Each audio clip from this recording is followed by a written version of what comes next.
Welcome to Maru News Video, Episode 9. In this programme, Gordon Young describes some of the local wildlife in the Maru area. We have an update from our sports clubs. Then Declan Maguire, former chairman of Maru AFC, tells us about the many foreign trips undertaken by their members. In Chapter 3, Nora Coleman takes us through old school photos from the 1940s. And we will finish with Father Simon's thought for the week. Over now to Gordon Young for the wildlife programme.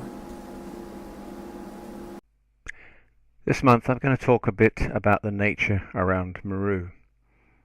The types of plants, animals and birds that we might get in our area depends very much on the habitat that we have. In Maru we're quite lucky really in that we have quite varied habitats. We're only really missing the sea and coastal habitat, and also we obviously don't have a large fresh water body. We have upland areas, we have mixed woodland, we have fields and hedgerows, we have rivers, we have small ponds, and we have wet areas. And to go with this, we have the animals and the plants and the birds that we can expect to find in these areas. Here is a picture of our upland areas. We can see the heather in the foreground and the conifer plantation at the back.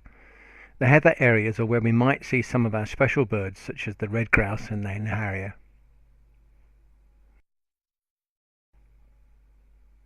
Here is an example of one of our clean rivers, the Clare Glens. This is where we would expect to see the dippers, the kingfishers, etc., and if we were really lucky, perhaps even an otter. This is a nice picture of mixed woodland adjacent to a small area of fresh water up by the Abbey. These areas are very good for our summer migrant birds such as the chiffchaff and the willow warbler.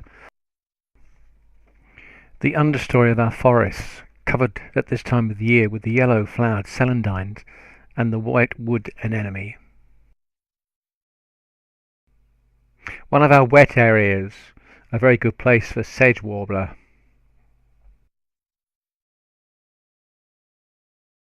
Going to start by looking at some of our more common birds, those that we can expect to see in the gardens. Most of the birds that we actually see in the garden are birds of the woodland or birds of the hedgerow, and these are the birds that come into our garden during the winter time when we feed them, and perhaps into our gardens in the summer, into the nest boxes that we've provided. By the way, you should really have your nest boxes out already, as the birds are already occupying the nest boxes. In fact, the tits in my garden are actually making the holes larger such that they can get into them better. A nice picture of one of our more common birds, the chaffinch. The chaffinch feeds mostly on seeds from weeds and grain, etc. Although at this time of the year it changes its habit.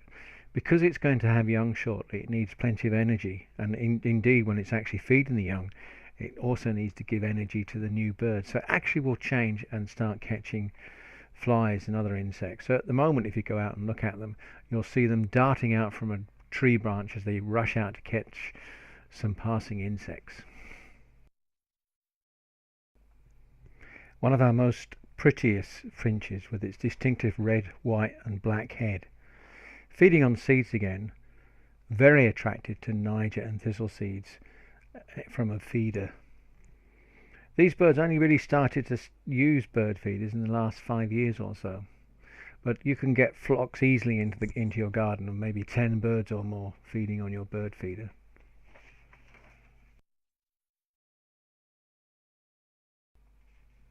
The other common finch we get in the garden is the greenfinch, a very green bird. Only really could be confused with the siskin, which I'll show you in a minute, but the siskin is far smaller, much more dainty bird. The greenfinch is more chunky.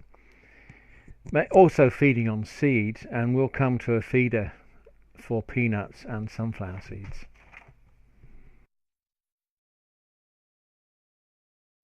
So here's the siskin. Siskin is often seen feeding upside down. It's a very agile bird. Usually get quite a few moving through together. It's about 2/3 the size of a greenfinch. They're currently leaving our gardens as they go off and nest in conifer woods, often seen feeding in alder trees.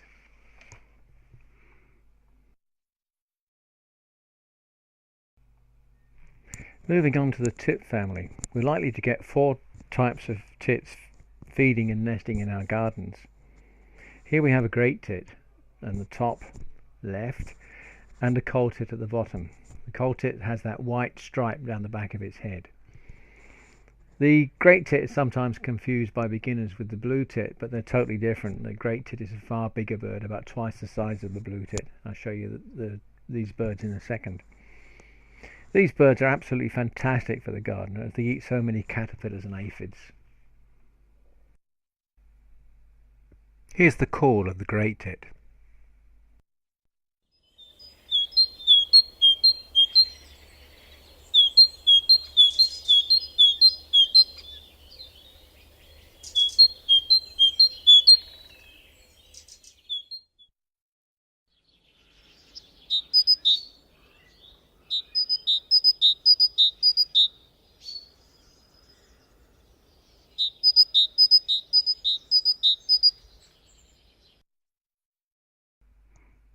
And here's the call of the coal tit.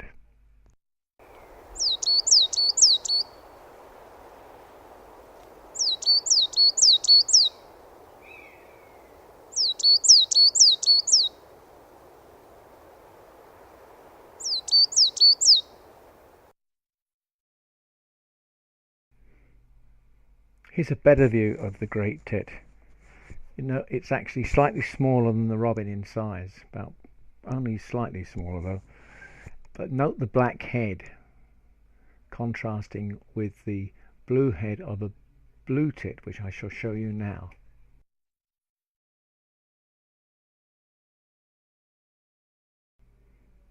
So here's the blue tit, sometimes called the tom tit.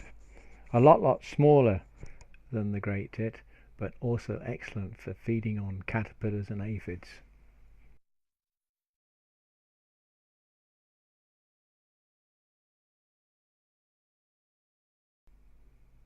And the last tit I'm going to show you a photograph of is the coal tit. Note the white stripe on the head. About the same size as a blue tit, and I suppose you might be confused if you just see it rapidly flying. But if you get a close-up look of it, you can always see that white stripe running down the back of its head.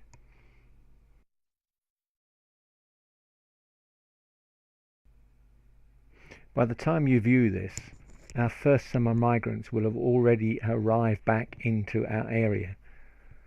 Firstly the chiffchaff, quickly followed by the willow warbler and also the blackcap. Here's a picture of a blackcap, the male. The female has a brown cap. The chiffchaff and willow warbler look almost identical and are very difficult to tell apart from their song. Blackcaps are already singing in my garden, which is very close to the centre of the village, but they're probably birds that overwintered, as more of them are doing so. Here's the song of the blackcap.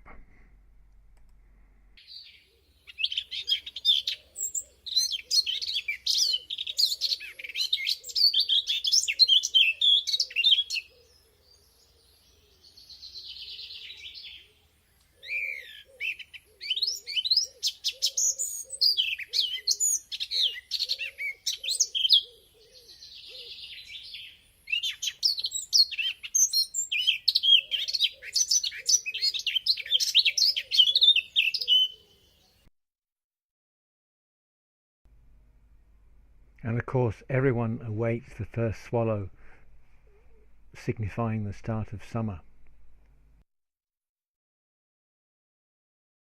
Locally nesting peregrine falcons have returned to their sites, but I'm not going to tell you where they breed. It's spring, so it's time to look out for some of our wild flowers. Obviously the primroses, which most of you will know. The celandines, which are all over our woodland, a bit of a nuisance in the garden, and the lovely wood anemone.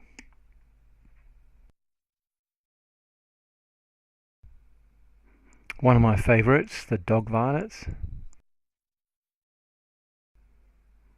And these aren't out yet, won't be really around for another 4 weeks or so, but we have this bank of beautiful early purple orchids in Maru, quite close to the village centre actually, and I very much doubt most people know where they are. This is the end of the first nature card. So till next time, I leave you with this picture of a kingfisher, which we will talk more about next time. Thanks to Anne Taylor and Ian Johnson for some of the photographs. This is Gordon Young saying bye. Caroline Hickey will tell us about recent activities in the Camogie Club, Philip D, the GAA Club, and Noel Regan, the Maru AFC Club. I'm Caroline Hickey, the PRO of the Maru Camogie Club, and I'm just going to give you a bit of an update on the matches that we've had in all the different age groups. Firstly is an update on the under-14 Camogie team. They've played 3 matches to date. Their first was against Treaty Gales and we won on a scoreline of 2-8 to no score. Saoirse Barry, Shauna Ryan and Sarah Jane Barry impressed. Edel Cunningham was the best discovery of the day. Still under 12, she played in goals and kept a clean sheet. Their next game was against Blackrock and we won on a scoreline of 7-3 to no score, with Aoife Barry scoring 1-3 and Grania Regan scoring a hat-trick of goals. Their next match was against Capmore, which they lost on a scoreline of 4 goals to 3 points. Their next match is against Denru the 17th of April. Next is an update on the under-16 team. Due to the shortage of players between both Capmore and Maru Bore, we decided to amalgamate and now are known as Caparua. Their first game was against Causeway of Kerry. It was a high-scoring game, but unfortunately, Causeway had the better of us towards the end, with us losing on a scoreline of 5-10 to 4-6. However, it was a very good result, considering it was the first outing and the first time some of the girls would have played together. Their next game was against Bruff. It was a very close contest, with us winning by a point on a scoreline of 5-2 to 4-4. Kerry Maroney captained the team. Their final game of the league was against Patrickswell and they won comfortably on a scoreline of 6-7 to 1-5. At this stage, the girls are gelling a lot better together and is showing in their performances. They are now in a quarter-final against Crow Kilfinney this Friday the 13th at 6:30 in Capmore. Please come and support. There's 8 Maru Bore girls on the Caparua team. They are Lisa Ryan, Kerry Maroney, Mary O'Connor, Clodagh Buckley, Aisling Regan, Orla Holmes, Ciara Fogarty and Michaela O'Connor. All these girls have played their part in the 3 games and contributed in many ways to getting into the quarter-final. Finally is an update on the intermediate team. We have played 3 challenges to date. We beat Capmore and lost to Galway and Newport. There's a panel of 30 girls this year, so there's plenty of competition for places and the matches is always very helpful.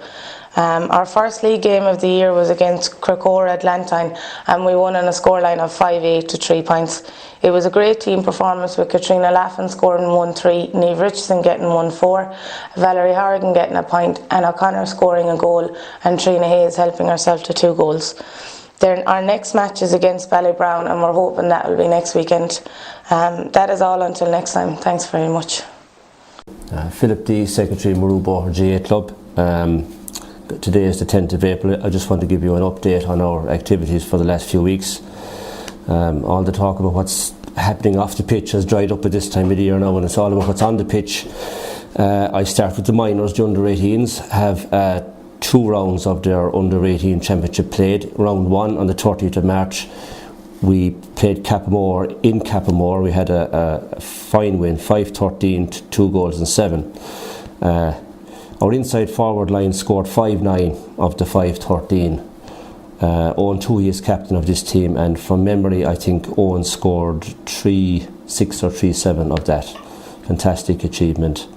Round 2 on the 6th of April we played Palace Green and we won 21 to 7 points, a 20-point win at Harty Park, Maru. I have to say the Capamore team, in fairness, to revert to the previous game, very young side, fought very well and there was only a few points in it at half time.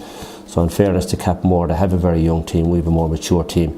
The Palace Green game, it's a game we've been looking forward to for a number of years, trying to get a leg over Palace Green, because normally they give us a very stiff game, but on the night I think we were well up to it and the home advantage was in our favour. We hope to have a challenge match on Thursday night, April 12th, next Thursday against Kappa White at Kappa White.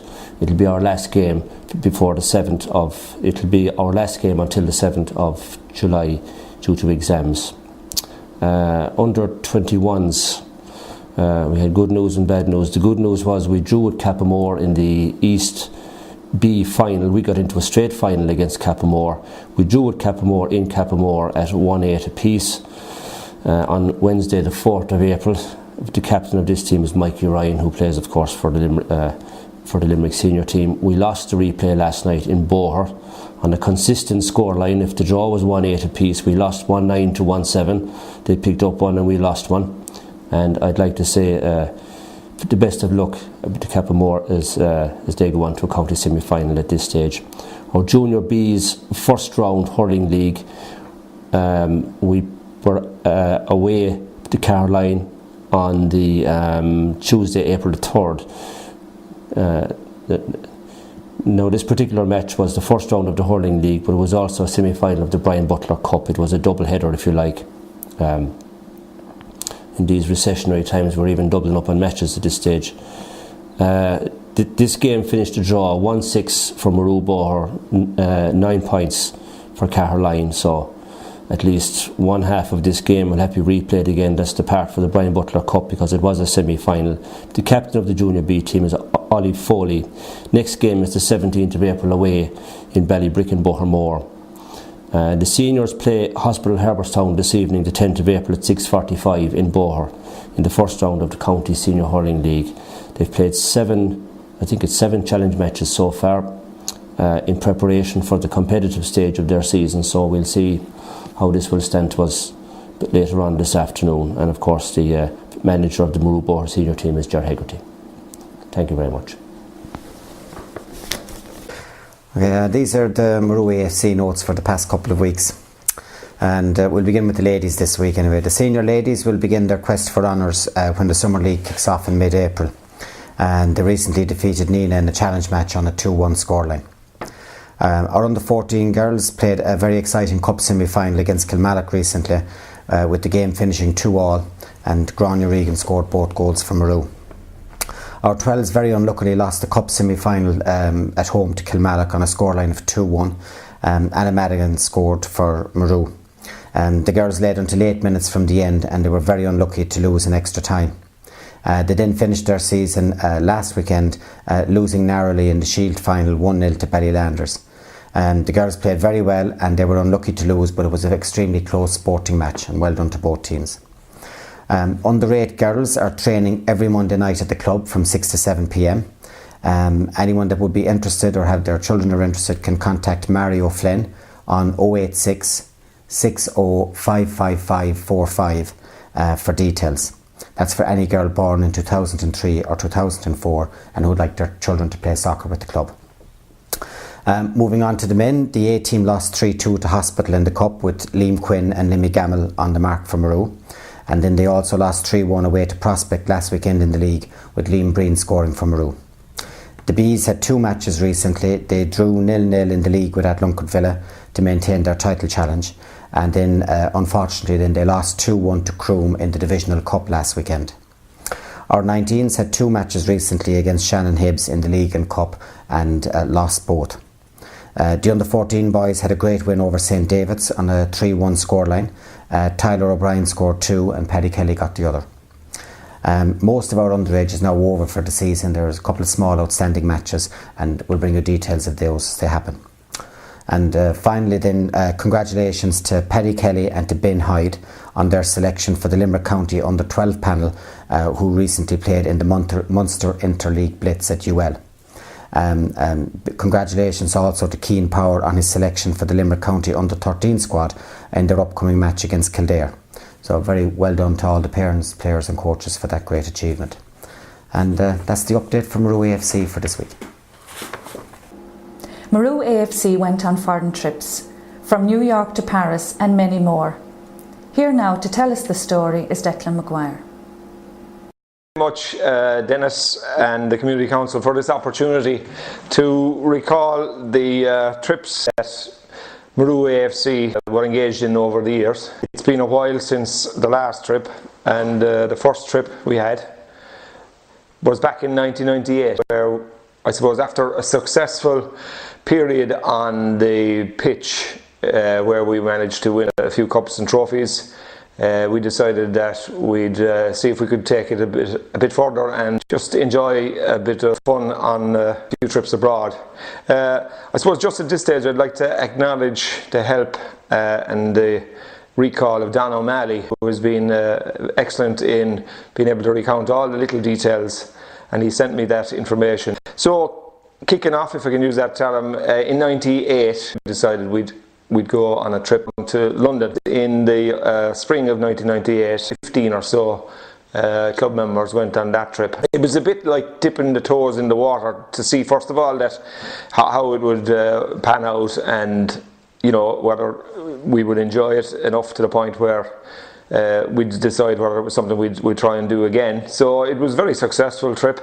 Some of the highlights were where we went, and a few of us went and watched the Premier League game, and some others went to Twickenham to see a home international match between England and Wales. So as I said, a fine trip and a very enjoyable trip.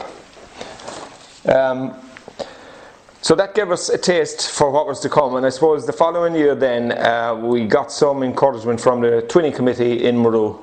That's the twinning committee between Maru and Evry Greggy, and they suggested that we might consider a trip to visit Evry Greggy. I would say of the 6 trips that we were involved in, the Evry Greggy trip was probably one of the highlights. I suppose one of the reasons was we knew we were representing Maru at the trip, and there was also a lot of social and cultural engagement, and we also managed to play our first overseas game. After a sticky enough first half, we managed to come out on top in the end. They also just explored the different ways, and I suppose the contrast in how the two countries managed to support their sports. France is a big country and a wealthy country, as we know. They support a lot of the different sporting bodies in there, where we were letting them know about our efforts to try to fundraise to secure a pitch of our own, and they were stunned by that. We did receive a grant then on our return. We used that grant then to form the basis of the fund for the trip in 2000, which we decided we were going to make it bigger and better. It was the millennium after all, so we decided we would go across the Atlantic and visit New York. That was also the longest trip in over a week. The highlight, I suppose, on that trip was we partook in the St. Patrick's Day parade along 5th Avenue, and that's, I think, a memory that will live long with all of the group that partake in that trip. It was a very cold day, but we were hardy souls, and we managed to survive the quite arduous march all along 5th Avenue and all the other avenues. The one interesting thing on that one was we had our Maru AFC banner, and proudly displaying it, only to be told that we had to take it down after about 10 or 15 minutes, because there were no banners allowed in case it was maybe proclaiming some political point of view or whatever. So we were a bit taken aback by that, but anyway, we wrapped it up and put it into a bag and carried it the rest of the way. But it was a highlight, certainly, and it will live long in the memory. We then played another local team. We managed to keep our record intact. We were a bit under the weather at the beginning, a bit tired, a bit jet lagged, but managed to overcome that, and we got a second wind in the second half, which blew us on to a famous victory, which was well celebrated long into the night. We also did some sightseeing in New York, as you do, some shopping, and plenty of other fun and games to be had. So that was the trip to New York. Again, as I said, probably one of the highlights, if not the highlight at this stage. So we continued anyway into 2001, and again we decided we'd continue the whole thing because the appetite was there for us. So we didn't go quite as far the following year, and we decided we'd take in a trip to Frankfurt, the financial capital of Europe, and we were delighted to be able to go there just to see the different way of life and the scenery and that as well. One of the highlights there was we played a team who were involved in the famous Eintracht Frankfurt club, which is, I suppose, it's not, most people probably know it for their soccer club who play in the German Bundesliga, but the way they operate outside there is they have one club, but that club then would be responsible for rugby, for hockey, for all different types of sports, including the soccer. So as you can imagine, the facilities they have there are second to none. But we managed a 1-1 draw, which was an excellent result in the circumstances. Obviously the other elements of that trip were a few of us went to see a game involving the aforementioned Eintracht Frankfurt in the game as well, which was a big highlight for us, and then plenty of sightseeing, visiting the various German markets and so on and so forth. Just at this stage, I'd just like to mention that most of the same people went on these trips were usually the same. So you'd have a number of players and some of the committee, but it was the same stalwarts that went on a lot of the trips. But so we had built up a great friendship between the different people that were going to it. So there was always great harmony and great fun and we had a great time at them all. The fifth trip was a trip to Belgium, and where we visited the city of Brussels. We flew into Charleroi, and our coach was waiting for us to bring us then to the centre of Brussels and our accommodation. That trip, again, a lot of sightseeing there. Brussels, as you know, is famous for a number of things. It's some very nice monuments. The Mannequin Piss is one of the ones that are. It's just a small boy as a fountain, and it's one that everybody, if you go to Brussels, you certainly go and visit that particular monument. So we did that, and we took in lots of others as well. There's lots of chocolatiers in Brussels as well, and we indulged ourselves in a few of the different varieties of chocolate. And that, of course, had to be washed down by one of Brussels' other items that it's famous for, which is its local beers. We then proceeded to play a game the following day, where we had a comfortable win. We would have hoped we would have won, but sometimes it just happened that we managed to probably even surprise ourselves more than anybody else by managing to have such a good time, and then manage to come out and play a game of football and manage to win most of the time as well. I suppose the other thing to say there as well is that we would do the research on the trips. We would identify what areas we would like to go to see, and then we'd see if we had any contacts or could gain any contacts in those areas. So some of those might be people that might know somebody who had immigrated there, or it could be a case of maybe contacting Irish organisations or even Irish pubs in some of those areas, and then making a contact and trying to arrange accommodation, the game against the opposition and all that kind of stuff. And I must admit, in all of the trips that we went on, we managed to pick out very friendly and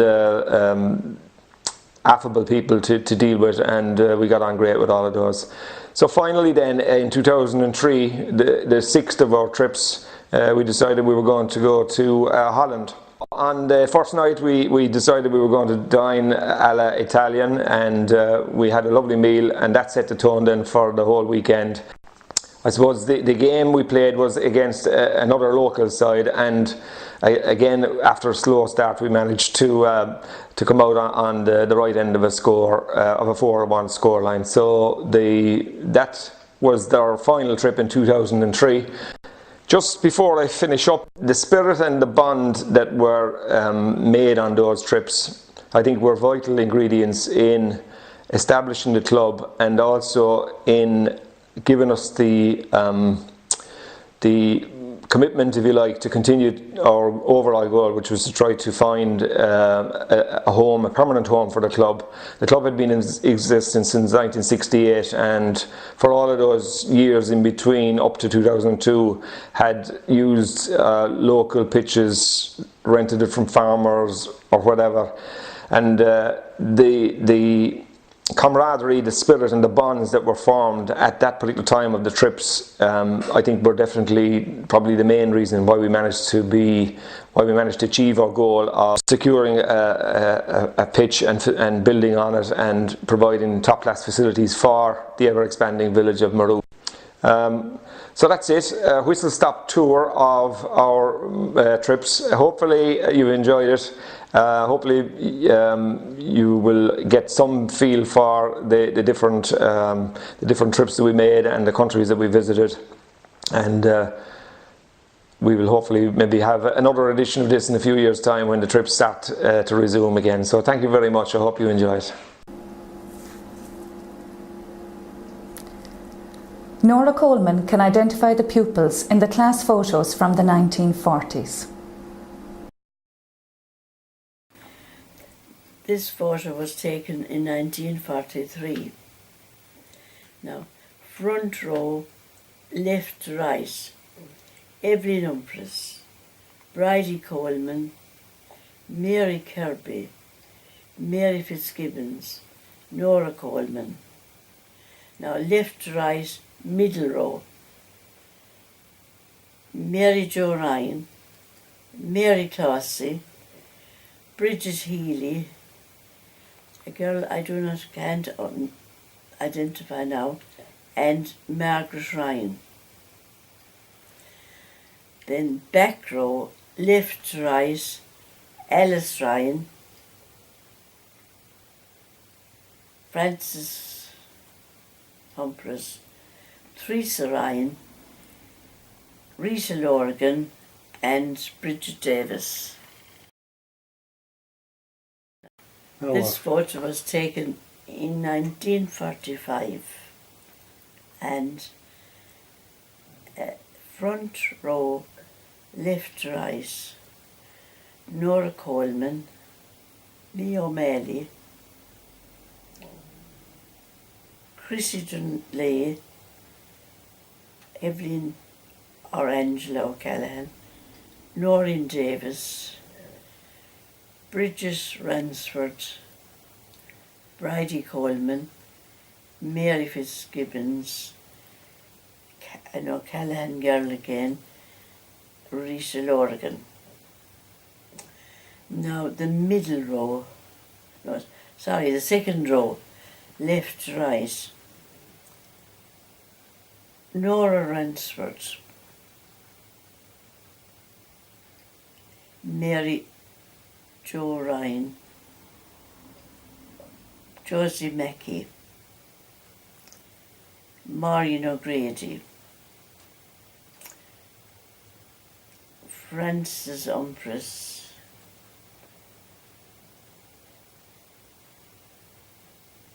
Noreen O'Grady,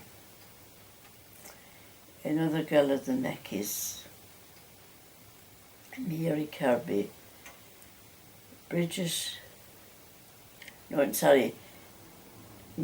or Nellie Davis, and Kathleen O'Grady,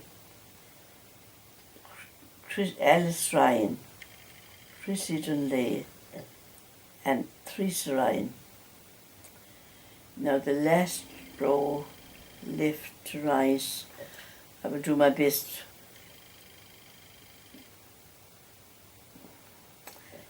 Mary Clossy, Bridget Healy, and other girls I can't make out who they are at the minute. Is that all right? This photo was taken in 1945. Now in the front row are the babies. Thomas Owens, Paddy Coleman, Thomas O'Brien, and another little boy of the Owenses. He won't thank me now for calling him a little boy now. Now, we'll go on to the front row, left to right.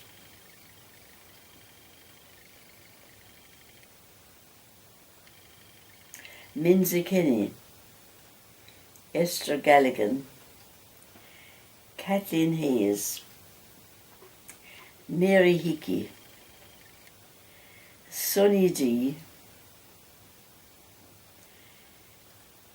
Josie Power.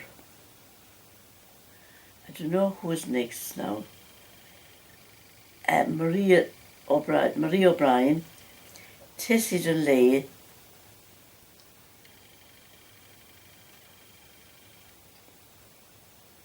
and can't think who was beside Tessie. Then the second row, left to right, Bridie Frahel, Evelyn Humphries, Nellie O'Shea, girl of the O'Callaghan's. Another girl I can't identify. I think Josie Kenny,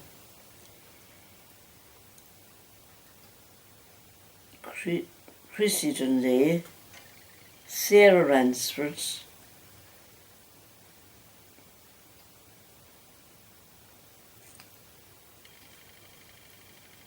Frances Humphries, Bridie Coleman, Theresa Ryan,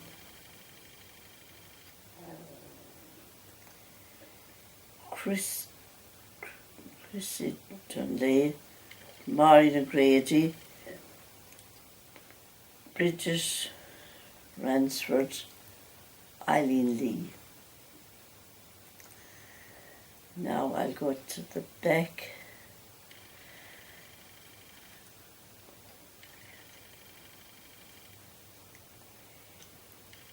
Alice Ryan,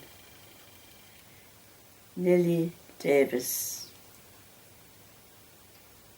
Maureen O'Grady, Mary Clossy, Rita Lorgan, Mary Fitzgibbons, Noreen Grady, I think Nora Coleman, Joan O'Brien and Mary Mackey. And that's all I can identify out of that for now. You know, I hit a few mid spots there, but... And finally, a thought for the week with Father Simon. Saint Benedict said that life should be Lenten at all times. That fairly puts it up to us. When I was young, Lent was really about giving things up, especially sweets. I was never sure why, but it seemed like the right thing to do. It was nearly always also a time of guilty feelings because I would inevitably eat that sweet before Easter Sunday came round. Now I know that Lent, like all forms of asceticism or discipline, is ultimately about love, about training, about disciplining myself to love a little bit more accurately and a little bit less selfishly by Easter Sunday. So it's not a question of giving things up to annoy myself or to punish myself, or to prove myself. It is not a punitive exercise of my will over a reluctant and probably frightened part of myself. It is rather about giving up something that is preventing me from being who I am meant to be as a loving human being. Mortifying myself. Mortifying means to mortify, to put to death. Not because I am a masochist, but because I want to break a habit that is preventing me from loving more fully.